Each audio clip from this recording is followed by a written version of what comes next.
کا جاوید لطیف صاحب جب سے یہ سسٹم ہے تب سے ہی اپنی پارٹی سے بہت سارے ایشوز سے متعلق مختلف رائے رکھتے ہیں۔ اس وقت جاوید لطیف صاحب یہ جو نظام فیل ہونے کی بات ہو رہی ہے، وزیر اعظم صاحب کے شہباز شریف صاحب اور انہیں کی کابینہ کے لوگ یہ بات چیت کر رہے ہیں، سارا کچھ یہ اچانک سے کہاں سے گفتگو نظام فیل ہونے کی آ گئی؟ کیا واقعی یہ موجودہ حکومت نظام نہیں چل رہا، یہ فیل ہو رہا ہے؟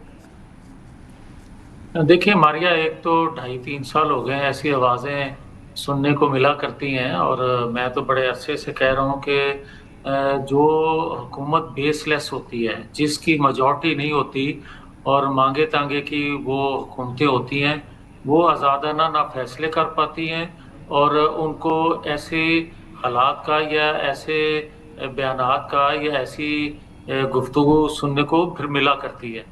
اب میں جو بات کہنا چاہتا ہوں ماریا، مجھے بڑا افسوس ہے، سسٹم کس کو کہتے ہیں، نظام کس کو کہتے ہیں؟ بھائی نظام سسٹم آپ نے دو دیے، آپ نے 1956 کا آئین بنایا، آپ نے 1973 کا آئین بنایا، اور ایک متفقہ آئینی ترمیم کی 18ویں ترمیم۔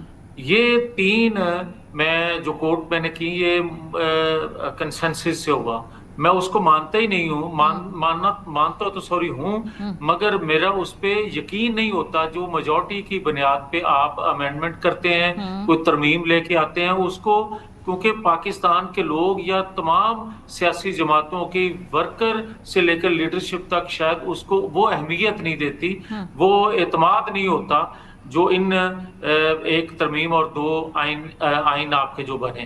مگر کب عمل ہوا بھائی اس پہ، اور عمل کون نہیں ہونے دیتا، یہ بھی دیکھا جائے۔